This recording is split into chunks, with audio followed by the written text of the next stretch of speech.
Hello friends, white board സ്റ്റോറിലേക്ക് സ്വാഗതം. നമ്മളിന്ന് പോകുന്നത് പുതിയ ഇംഗ്ലീഷ് ചിത്രമായ മിക്കി 17ലേക്കാണ്. ബൂങ് ജോങ് ഡയറക്റ്റ് ചെയ്ത സിനിമയിൽ നായകനായി വരുന്ന റോബർട്ട് പാറ്റിൻസൺ ആണ്, നായികയായി വരുന്ന നവോമി അക്കിയാണ്. ഇനി സിനിമയുടെ ഒരു വൺ ലൈനിലേക്ക് നമ്മൾ പോകുകയാണെന്നുണ്ടെങ്കിൽ കഥ എന്ന് പറഞ്ഞാൽ നടക്കുന്നത് 2050-ലാണ്. 2050 ഭൂമിയിൽ നിന്നും കുറേ ആൾക്കാർ ഒരു ബഹിരാകാശ പേടകത്തിൽ കയറി പിന്നെ ഒരു അന്യഗ്രഹത്തിലേക്ക് പോകാൻ പോകണം. അന്യഗ്രഹത്തിന് പേര് നെഫൽഹെയിം എന്നാണ്. അപ്പോൾ അവിടെ ഒരു ഐസ് പ്ലാനറ്റാണ്. അപ്പോൾ ഈ യാത്രയിൽ പോകാനായിട്ട് ഒരുപാട് പേര് ആപ്ലിക്കേഷൻ കൊടുക്കുന്നുണ്ട്. അക്കൂട്ടത്തിൽ ആപ്ലിക്കേഷൻ സബ്മിറ്റ് ചെയ്യുന്ന ഒരാളാണ് മിക്കി ബാൺസ്. മിക്കി ബാൺസിന് ഭൂമിയിൽ ഒരുപാട് പേർക്ക് കാശൊക്കെ കടം കൊടുക്കാറുണ്ട്. ആകെ നിൽക്കക്കള്ളിയെ വരുമ്പോഴാണ് മിക്കി ബാൺസും കൂട്ടുകാരനും കൂടെ പോയിട്ട് ഈ പ്രോഗ്രാമിൽ അപ്ലൈ ചെയ്യുന്നത്. അങ്ങനെ അപ്ലൈ ചെയ്യുന്ന സമയത്ത് മിക്കി ബാൺസ് അതിൻ്റെ അകത്ത് എക്സ്പെൻഡബിൾ എന്ന് പറയുന്ന ഒരു കാറ്റഗറിയിൽ അപ്ലൈ ചെയ്യുകയാണ്. ഈ എക്സ്പെൻഡബിൾ എന്ന് പറഞ്ഞ കാറ്റഗറി എന്ന് പറഞ്ഞാൽ ഈ യാത്രയിലുടനീളം മനുഷ്യർ ആദ്യമായും ഫേസ് ചെയ്യുന്ന പല കാര്യങ്ങളും ഉണ്ടായിരിക്കും.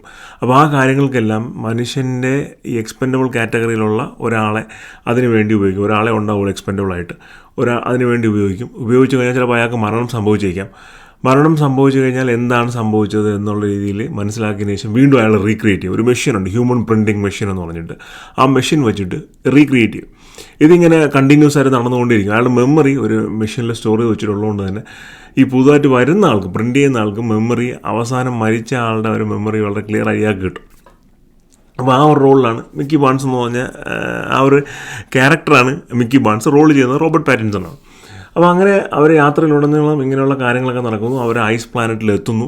അവിടെ അവർക്ക് ചെറിയ ബുദ്ധിമുട്ടുകളൊക്കെ ഉണ്ടാകുന്നു. പക്ഷേ അവിടെ വെച്ച് വളരെ അപ്രതീക്ഷിതമായി രണ്ട് ആൾക്കാരെ അവർ ക്രിയേറ്റ് ചെയ്യുന്നു.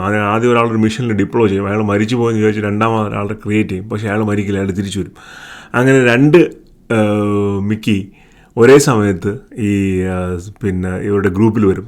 ബഹിരാകാശ പേടകം ആ പ്ലാനറ്റിൽ ഇറങ്ങി കഴിഞ്ഞു. ഇതൊരു സ്പോയിലറൊന്നുമല്ല. കാര്യം എന്ന് പറഞ്ഞാൽ ഈ സിനിമ വരുന്നതിന് മുമ്പ് തന്നെ ഇതിൻ്റെ പ്ലോട്ട് ലൈനിൽ ഇത് വന്നിട്ടുള്ളതാണ്. എഡ്വേർഡ് ആഷ്ടൻ്റെ മിക്കി 7 എന്ന് പറഞ്ഞൊരു നോവലിനെ ബേസ് ചെയ്താണ് ഈ സിനിമ എടുത്തിരിക്കുന്നത്. ഇതിനെ തുടർന്ന് പിന്നീടുണ്ടാകുന്ന സംഭവ വികാസങ്ങളൊക്കെയാണ് ഈ സിനിമയുടെ ഒരു ഇതിവൃത്തവും പിന്നീട് അങ്ങോട്ടുള്ള കഥയൊക്കെ. ഇതിൻ്റെ ഡയറക്ടർ ബൂങ് ജോങ് നമുക്ക് വളരെ പ്രശസ്തനായ ഡയറക്ടറാണ്. അദ്ദേഹമാണ് പാരസൈറ്റ് ഡയറക്റ്റ് ചെയ്ത് ഒരുപാട് ഓസ്കാർ അവാർഡൊക്കെ നേടിയ സിനിമയാണ്. പിന്നെ മെമ്മറീസ് ഓഫ് മർഡർ, നമ്മുടെ ഇടയിലെ സിനിമ പ്രേമികൾക്കെല്ലാം വളരെയധികം ഇഷ്ടപ്പെട്ട സിനിമകളൊന്നാണ് മെമ്മറീസ് ഓഫ് മർഡർ. അങ്ങനെ ഒരുപാട് നല്ല സിനിമാറ്റോഗ്രാഫികൾ, വൺ ഓഫ് ദ ബെസ്റ്റ് ഡയറക്ടേഴ്സായിട്ട് പല ഫിലിം ഗ്രൂപ്പുകളും അല്ലെങ്കിൽ ഫിലിം റേറ്റിംഗ് ഏജൻസീസും ഒക്കെ പറഞ്ഞിട്ടുള്ള ആളാണ് ബൂങ് ജോങ്. അപ്പോൾ അത് ഡയറക്ടർ. പിന്നെ ഇതിൻ്റെ ആക്ടിങ് ഫ്രണ്ടിൽ വരുന്ന റോബർട്ട് പാറ്റിൻസൺ, ഞാൻ നേരത്തെ പറഞ്ഞ പോലെ ടു ലൈറ്റ് പോലൊരു സിനിമയിൽ വന്നിട്ട് ഞാൻ പേഴ്സണലി ഒരിക്കലും പ്രതീക്ഷിച്ചില്ല പുള്ളിയുടെ കരിയർ ഗ്രാഫ് ഇങ്ങനെ ഒരു ലെവലിൽ കൊണ്ടുപോകുന്നു. കാര്യം ഈ അടുത്ത കാലത്തായി റോബർട്ട് പാറ്റിൻസൺ ചെയ്തിട്ടുള്ള റോളുകളെല്ലാം ഒന്നിനൊന്നും വെച്ചാണ്. Batman Forever, light house, Tenet, ഇപ്പോൾ ഇതിൽ മിക്കി 17, അങ്ങനെ കംപ്ലീറ്റ്ലി ഡിഫറെൻ്റ് ആയിട്ടുള്ള റോൾസാണ് പുള്ളി ഹാൻഡിൽ ചെയ്യുന്നതെല്ലാം. ഈ പർട്ടിക്കുലർ സിനിമയിലെ പെർഫോമൻസിലേക്ക് വരുവാണെന്നുണ്ടെങ്കിൽ ഇതിൽ വളരെ നല്ല പെർഫോമൻസാണ് റോബർട്ട് പാറ്റിൻസൺ കാഴ്ചവെക്കുന്നത്. പുള്ളിയാണ് ഇതിൻ്റെ ഈ സിനിമയെ ഫുള്ളി ഷോൾഡർ ചെയ്യുന്നത്. മാർക്ക് റുഫല്ലോ ഉണ്ട്. മാർക്ക് റുഫല്ലോ നമ്മുടെ ഹൾക്കായിട്ട് വരുന്ന ആളാണ്. പുള്ളി ഇതിലൊരു റോള് പ്ലേ ചെയ്യുന്നുണ്ട്. ഒരു വില്ലൻ റോളാണ് വരുന്നത്.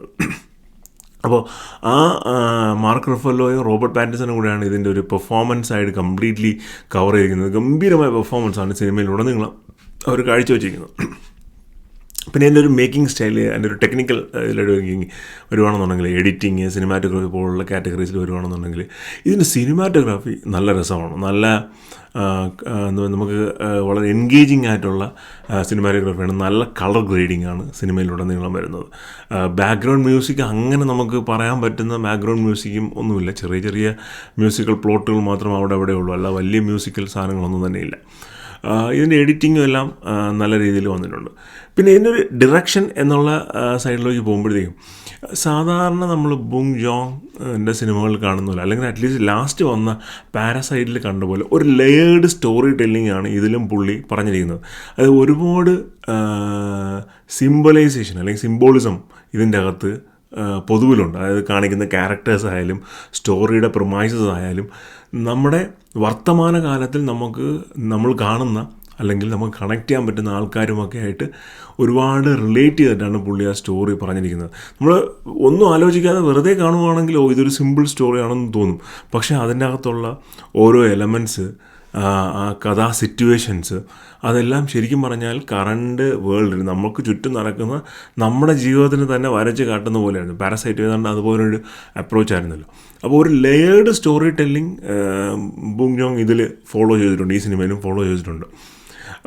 ഇതിനകത്ത് ഇതിൻ്റെ ഒരു ഫസ്റ്റ് 1 hour അല്ലെങ്കിൽ ഒരു 1.5 hours വരെ നല്ല എൻഗേജിങ് പ്ലോട്ടായിരുന്നു. കാര്യം വളരെ ക്രിസ്പ് ആൻഡ് ക്ലിയർ ആണ്, വളരെ കമ്മ്യൂണിക്കേറ്റീവ് ആയിട്ടുള്ള ഒരു രീതിയിലാണ് സിനിമ പോയിക്കൊണ്ടിരുന്നത്.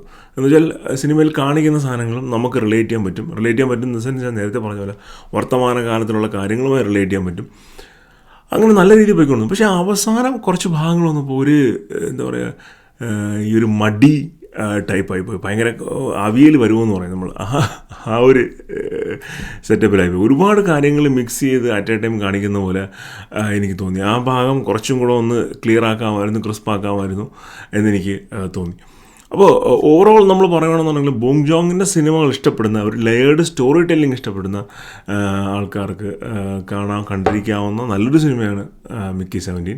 അതല്ല, ഒരു proper English cinema, out and out, നമ്മൾ തിങ്ക് ചെയ്യാതെ നമ്മൾ തിയേറ്ററിൽ പോയി എൻജോയ് ചെയ്ത് കാണണം എന്ന് വിചാരിച്ച് നിങ്ങൾ മിക്കി 17 കാണരുത്. കാരണം അതിനുള്ളൊരു എലമെൻ്റ് ആ സിനിമയിലില്ല. ഈ സിനിമയിൽ പറഞ്ഞിരിക്കുന്നത് കൂടുതലും നമുക്ക് ചുറ്റുപാട് നടക്കുന്ന രാഷ്ട്രീയമുണ്ട് ആ സിനിമയ്ക്കകത്ത്. നമ്മൾ മനുഷ്യന്മാരൊരു ഹ്യൂമാനിറ്റിയുടെ ഒരു എലമെൻറ്റ്സ് കുറേ ഉണ്ട് ആ സിനിമയ്ക്കകത്ത്. അപ്പോൾ അങ്ങനെയൊക്കെ ഒരു ആംഗിളിൽ പറഞ്ഞിരിക്കുന്ന, നമ്മൾ ചിന്തിച്ച് മനസ്സിലാക്കേണ്ട ആംഗിളിൽ പറഞ്ഞിരിക്കുന്ന കുറേ കാര്യങ്ങളുണ്ട്. ഒരു ഔട്ട് ആൻഡ് ഔട്ട് ഇംഗ്ലീഷ് ഒരു സ്പേസ് സയൻസ് ഫിക്ഷൻ മൂവിയല്ല.